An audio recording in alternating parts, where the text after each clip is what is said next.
또 질문하십시오. 그 이제 만약에 운영을 하면 이제 대표님 입장에서 모든 것을 이제 또 신경 써야 되고 다 중요한데 네. 그 중에서 이제 가장 제일 중요하다고 생각하는 부분이 어떤 부분이신다고 생각하십니까?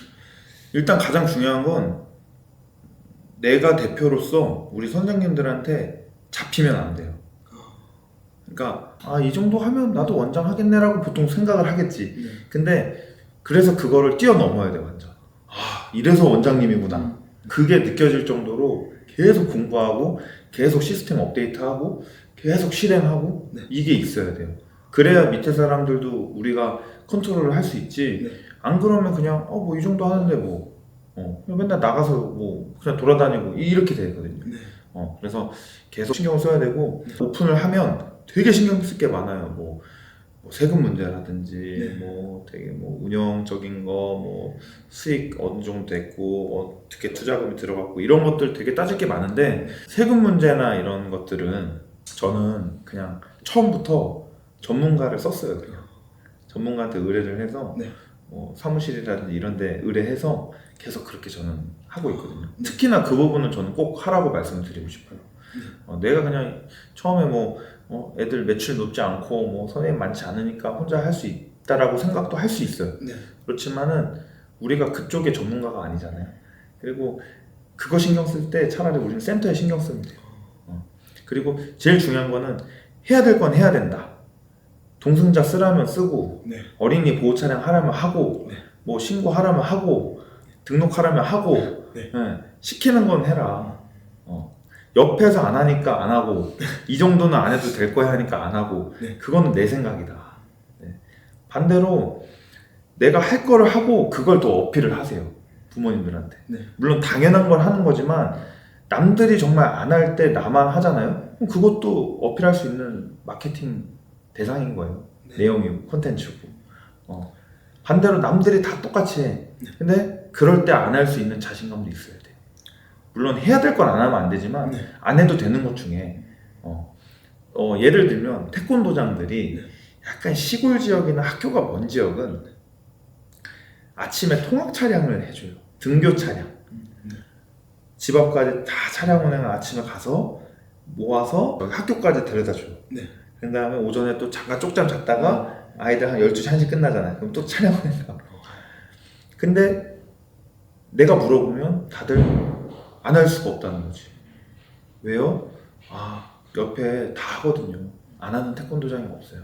그러면 반대로 아침에 등교 차량 운행을 안 했을 때 본인이 살아남을 수 있는 방법을 찾아보는 건 어때요? 라고 전 얘기를 하거든요. 근데 보통은 안 하지. 그걸 안 하면 안 돼요 라고 하니까. 그러니까 방법을 못 찾아요. 원장님은 창업에서 이제 처음부터 이렇게 하는 걸 조금 말씀해 주셨는데 인수를 조금 생각하고 있는 상황에서 이제 제가 아이들도 관리하고 학부모님들과도 의사소통하고 수업이랑 차량 교육비 관리 이렇게 하고 있는데 그 권리금 부분에서 따로 기준이 있는지 어떻게 잡을 수 있는 그런 게 있는지 권리금은 약간 기준이 애매모호해요. 부르는 게 값일 수도 있고 딱 이렇게 정해져서 책정된 게 있진 않아요. 그런데 이제 태권도장들을 보면 회원수 대비 매출 대비 얼마 해서 그걸 1년치로 해서 권리금으로 이제 하는 경우가 많긴 한데 제가 듣기로는 태권도장은 이 흰띠부터 품띠, 검은띠까지 이게 과정이 있잖아요. 그러다 보니까 권리금을 그래도 좀 인정해주는 경우가 많은데 축구 교실이나 농구 교실, 인라인 교실 이런 데는 이런 정해진 커리큘럼이나 딱 그런 게 없잖아요. 그래서 그 권리금 책정이 되게 좀 낮기도 하고 좀 기준이 애매하다라고 하거든요. 그래서 그 부분은 조금 어쨌든 근데 딱 들어가 보면 알잖아요. 인테리어 비용 내가 했을 때 어느 정도 됐을 거다. 왜냐면 근데 또 그게 또 지금 몇 년 시간이 흘렀잖아요. 그러니까 그런 것들 종합적으로 다 따졌을 때 권리금이 나오는데 딱 보면 알아요. 내가 새로 차렸을 때 그리고 여기는 그건 아니지만 아이들이 있잖아요. 그러니까 그런 걸 좀 비교해 보는 거지. 그랬을 때 가격 차이가 많이 안 나. 그러면 이게 맞는 건데 인수가 근데 너무 차이가 나네. 그럼 이럴 바엔 내가 하지. 네. 그냥 더 좋고 나한테 맞는 시설에서 네. 네 그렇게 좀 보시면 좋을 것 같아요. 네. 그래서 권리금은 사실 되게 좀 애매해요. 그 거래가 되는 그 가격도 사실 막 딱 이 기준이니까 이렇게 주세요가 아니라 네. 너랑 나랑 아니까 이 가격에 내가 해줄게 또 하는 데도 있고 네. 또 반대로 잘 되니까 뭐 어떤 데는 막 2억 3억 그냥 불러 일단 난 안 팔아도 되니까 그냥 할 거면 해막 이렇게 하는 데도 있고 네. 네. 그래서 그 부분은 근데 중요한 거는 권리금을 내가 다 줄 수 있는 게 아니잖아요. 그냥 부르는 대로 내가 다 줄 수 있는 게 아니잖아요. 네. 내가 갖고 있는 돈이 딱 뭐 아까 1억이면 네. 그것도 버틸 수 있는 돈까지 하면 1억 5천이 있어야 되는 건데 그거에 맞춰서 가야지. 애들이 많으니까 나는 무리해서 투자한다. 그것도 리스크가 큰 거고. 네. 네, 그렇게 가면 안 되고요. 네, 그렇게 보면 될 것 같습니다. 그리고 혹시 그 인수 관련 조금 개인적인 얘기일 수도 있는데 네, 신규 아이들이 이제 조금 제가 지금 근무하고 있는 좀 올라가고 있는 상승세를 타고 있는 상황에서 네, 이제 대표님 입장에서 잘 되고 있는 축구 클럽을 굳이 인수를 하실까라는 생각을 했는데 혹시 대표님의 입장에서는 잘 되는 상황에서 인수를 할 이유가 있을지. 그러니까 뭐 예를 들어 10건이다 하면 10에 9은 그냥 뭐 사실 재미를 못 본다든지 네. 아니면 그냥 너무 신경 쓰기 싫어 이런 경우가 대부분이긴 한데 네. 정말 잘 되면 나는 놓지 않는다라고 생각을 해요. 그래서 사실 저한테도 의뢰가 많이 오거든요. 인수를 좀 해주면 안 되겠냐? 네. 저는 그래서 제가 인수를 잘 안 해요. 잘 되고 있는데 왜 인수를 할까? 물론 내가 인수를 해서 그 이상으로 더 만들 수 있겠지. 하지만 그럴 거면 뭐하러 인수하지? 내가 그냥 회원 없어도 내가 만들면 되는 거야. 네. 그러니까 결국에는 그 인수 자체도 선생님이 역량이 있냐 없느냐예요. 선생님이 그 대표님보다 더 뭔가 뛰어난 뭐 능력이 있다라고 하면 인수를 해도 더 올릴 수가 있겠죠. 네. 근데 만약에 비슷해. 그러면 지금 상황하고 비슷할 거예요.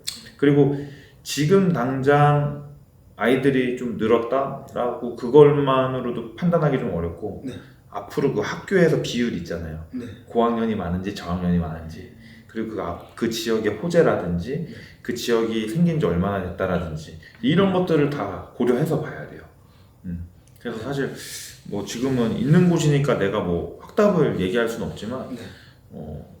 대부분은 인수를 하라는 거는 뭔가 이유가 있다 네. 라고 저는 그렇게 믿고 있어요. 네. 근데 오늘 좀 도움이 되신 것 같아요? 너무 도움이 많이 된 것 같고 네. 많이 일단 부족한 부분을 네. 조금 더 네. 채우고 무엇보다 조금 저만의 강점을 조금 찾아야 네, 맞아요. 뭐 제가 맨날 무기 하니까 뭐 그렇긴 하지만 그래도 이게 냉정해요. 고객들은 정말 네. 그냥 이쯤 하면 되겠지 하면 정말 그쯤만 돼. 네. 내가 이만큼만 하면 정말 그만큼만 돼요. 그러니까 아까 그 매출이 뭐 예를 들어서 뭐 한 1,300에서 1,500이 나온다. 예를 들어서 그 1,300만 원이라고 칠게요. 1,300만 원이라고 가정을 했을 때 뭐 임대료나 뭐 관리비 뭐 하면은 그래도 2,300은 그냥 사라지거든요. 네. 네, 우습게 사라져요. 거기 플러스 감가상각도 따져야 돼요. 내가 차량을 3,000만 원 주고 샀어 예를 들어서. 네. 근데 그 차가 1년 뒤, 2년 뒤에 팔았을 때 그 금액이 3,000원이 안 되잖아요. 네. 떨어지잖아요. 네. 우리가 투자하는 그 부분들도 똑같단 말이에요. 인테리어나 뭐 이런 부분들도 그걸 따져봐야 돼요. 네. 그걸 따져봐야 되고 그리고 보통 뭐 아까 300만 원 나갔죠 예를 들어서. 네. 그냥 뭐 임대료 관리비 네. 뭐 선생님도 밥 먹을 수도 있잖아요. 네. 차량 기름값 나갈 거 아니에요. 네. 차 할부금 나갈 거 아니에요. 그러면 벌써 100, 200은 또 나간단 말이에요. 네. 그죠? 거기에 뭐 선생님 한 명 쓰면 그래도 2, 300만 원은 나가잖아요. 네. 그러면 벌써 남는 게 얼마예요? 한 3, 400? 네. 네. 근데 거기서 또 세금 나중에. 네. 보통 선생님들 세금 생각을 안 하거든요. 네. 세금도 나온단 말이에요. 그런 거를 따져보면 이거 내가 이 돈 들여서 그러니까 만약에 내가 직원으로서 300만 원, 400만 원 받고 있어요. 네. 근데 만약에 나는 내가 운영을 하지만 300만 원, 400만 원이 남네. 그러면 나는 또 1억이라는 돈을 넣는데 지금 300, 400이 나오는 거잖아요. 그럼 안 된다라는 거지. 그럼 결국에는 어떻게 돼요? 선생을 못 써요. 매출이 없으니까. 그러니까 결국에는 매출을 올리거나 고정비를 아예 낮춰놔야 돼요. 그러니까 매출을 올려놓으면 동승자를 쓸 수 있어요. 근데 보통은 우리는 지금 매출에는 동승자 못 써. 매출을 그냥 올릴 생각을 해야지. 안 쓸 생각을 하는 게 아니라. 그죠? 그렇게 따져보면은, 그리고 또 만약에 다 빼고 400만 원이 남았어요. 그러면 그 금액도 그냥 그게 순수익이 아닌 거야. 본인의 인건비를 빼야 돼. 본인 월급이 만약 300만 원이 예를 들어서 책정을 해놓은 게, 그 300만 원이면 그 순이익은 그 사업에서 순이익은 100만 원인 거예요. 아시겠죠? 거기에 뭐 대출도 많이 받는다. 대출이자 나갈 거 아니에요. 금리도 높은데, 그죠? 그러면은 수중에 생각보다 남는 게, 그러니까 어떻게 돼요? 수순이 이렇게 되면은 선생님 못 쓰잖아요. 그죠? 그러면 오전에 막 유아체육을 뛰기 시작해. 방과후를 막 잡어. 막 그걸 나가. 아침부터 저녁까지 이제 죽어나는 거예요, 이제. 주말에도 못 쉬고. 그러면서 이제 삶이 피폐해지죠, 이제. 그런데 물론 그런 과정이 잘못된 건 아니에요.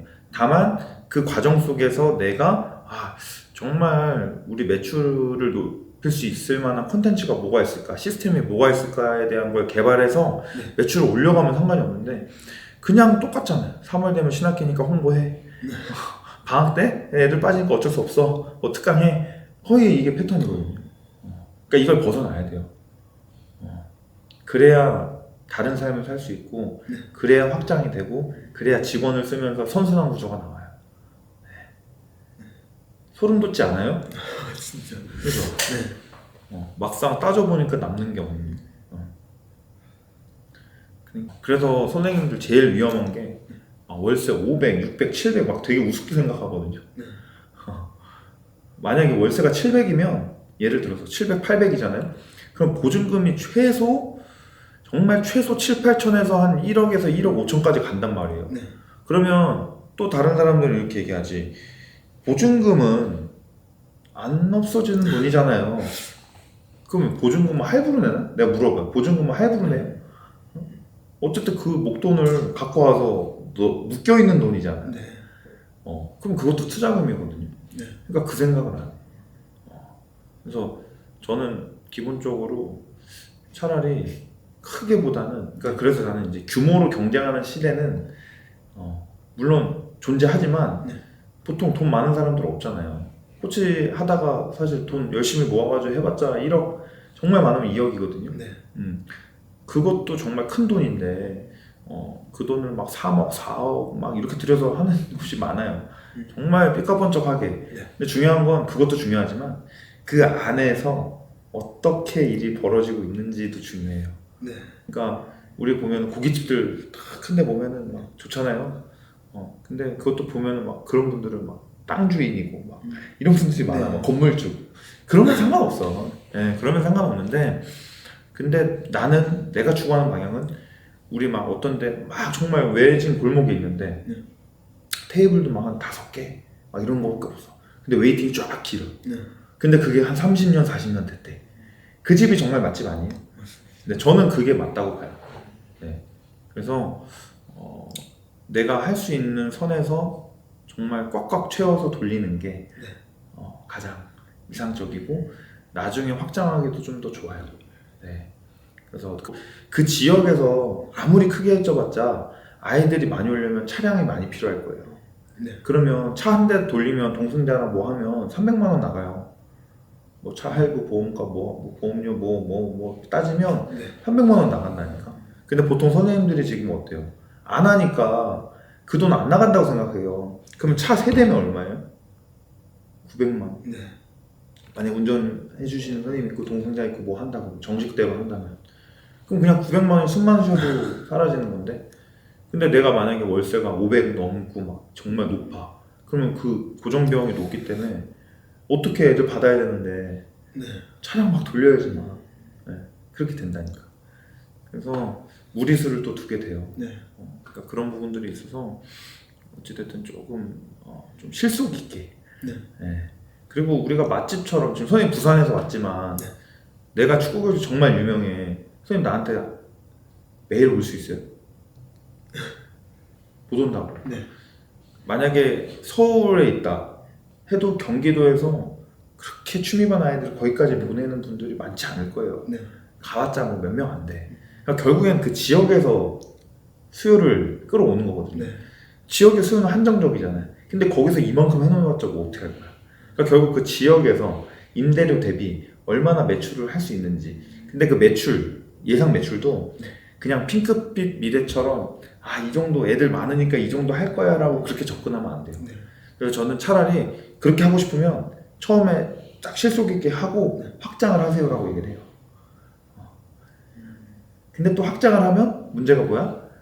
예전에 막 웨이팅 길었어. 확장을 하니까 너도 나도 그냥 쉽게 들어갔다 나왔다 해. 그럼 어느 순간 여기 이제 한물 갔구나라고 이제 이미지가 돼요. 그게 아님에도 불구하고. 네. 그래서 나는 꽉꽉 오래오래 네. 가는 게 맞지 않나. 네, 저는 그렇게 생각을 하고 있습니다. 어쨌든 선생님은 잘 하실 것 같지만 근데 지금 갖고 있던 생각에서 아마 오늘 많이 좀 뒤통수를 맞은 그런 느낌이 좀 있을 거예요. 근데 누누이 얘기했지만 누구의 잘못도 아니에요. 그건 선생님의 능력 부족도 아닌 거고요. 나도 그랬고 다만 나도 내가 그렇게 끌어주는 사람이 없다 보니까 나는 내가 이제라도 내가 먼저 경험한 사람으로서 좀 알려주자 라는 취지로 이제 이렇게 사람들을 좀 도와드리고 있는데, 선생님도 마찬가지로 어떻게 보면 되게 얼마나 다행이에요. 내 돈 들이기 전에 이런 부분을 알아서 정말 잘 준비할 수 있다라는 게 참 되게 좋은 거거든요. 정말 지금 운영하고 계신 선생님들 중에서도 정말 힘든 사람들 많아요. 저녁에 대리운전, 아침에 막 급식 납품 정말 많아요. 열심히 살아야 되니까, 가족이 있으니까. 하지만 그것만 하니까 문제인 거예요. 매출을 메꾸기 위해서 그것만 해요. 그거 플러스 책을 읽는다든지 뭔가 시스템을 도입한다든지 이런 걸 하면은 상관이 없는데 맨날 그러니까 쳇바퀴 돌듯이 맨날 도는 거예요. 그러니까 선생님 책 읽어요? 자주? 괜찮아요. 다 고개가 원래 숙여져요. 책 얘기만 하면 다들 선생님은 고개가 이렇게 숙여지더라고. 책이 정말 나는 도움이 많이 됐다고 보거든요. 책 많이 읽으시고 유튜브도 너무 좋죠. 요즘 정보가 많으니까. 근데 책 읽는 습관도 난 중요한 것 같아요. 유튜브 보듯이 책을 읽으면 지금 우리 모든 사람들은 다 천재가 됐을 거예요. 네. 근데 어쨌든 유튜브 보듯이 책을 읽는 것도 쉽진 않지만 그게 습관이 들면 선생님은 누구도 따라오지 못하는 아마 아주 강력한 축구교실 선생님이 아마 될 것 같아요. 네. 선생님도 나한테 또 사연을 보냈고 그 다음에 또 부산에서 여기까지 또 찾아오셨고 그 실행력 하나만 해도 나는 인정합니다. 저는. 네. 앞으로 미래가 밝다고 생각을 하기 때문에 앞으로도 궁금한 거 있으시면 언제든지 또 물어보시고, 지금은 또 창업 전에 이 영상이지만 나중에 창업을 하고 나서 또 어떻게 돼가고 있는지 영상이 또 만들어진다면 또 되게 의미가 있을 거고. 상상만 해도 너무 행복해요. 네. 그래서 어쨌든 누구나 갈 수 있는 곳보다는 정말 선생님을 애타게 안절부절 기다리면서 축구교실 여기 꼭 들어가고 싶다. 우리가 명품 사듯이 리미티드 에디션 사듯이 그런 축구교실이 나는 좀 됐으면 좋겠어요. 그래서 아마 오늘 이제 가셔서 내가 지금 수업을 열심히 했지만 이제 운영적인 거에 더 많이 세심하게 돌아보셔야 돼요. 정말 기름값 하나부터 얼마 나가고 차량 이거 유지비가 어떻게 나가고 선생님들 인건비라든지 이거 얼마 들었을까 창업할 때 이런 것들 하나씩 한번 따져보세요. 네. 그렇게 하면 될 것 같고요. 어쨌든 할 수 있을 거예요. 잘 하실 거고 오늘 정말 의미 있는 시간이 되셨으면 네. 너무 감사합니다. 보람이 있죠? 네. 부산에서 비행기 타고 오셨다는데? 진짜 보람 있고 일단 고민이 많이 더 많아졌긴 한데 조금 더 제가 더 성장해서 꿈을 이룰 수 있도록 네. 하겠습니다. 아, 네. 그래도 오늘 이렇게 여기 선생님하고 촬영을 했는데 저도 너무 즐겁고 좀 오늘은 좀 뿌듯하게도 알려줄 수 있을 것 같아요. 왜냐하면 여기 선생님이 좀 받아들이는 것도 그렇고 좀 실행할 수 있는 준비가 많이 되어 있는 것 같거든요. 그래서 앞으로가 많이 기대되는 여기 선생님께 또 응원도 해주시고 앞으로도 제가 좀 필요한 선생님 계시다면 언제든지 연락 주시면 더 좋은 또 영상으로 제가 찾아뵙도록 하겠습니다. 감사합니다.